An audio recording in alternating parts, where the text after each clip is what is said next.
ঈদের দিন, খুশির দিন, আনন্দের দিন। চারিদিকে মানুষের ভিড়, শহরের কোলাহল।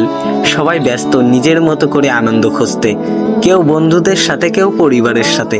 পার্কে, রাস্তায়, বিভিন্ন জায়গায় ঘুরতে বেরিয়েছে। কিন্তু আমি একটু ভিন্ন কিছু খুঁজছিলাম।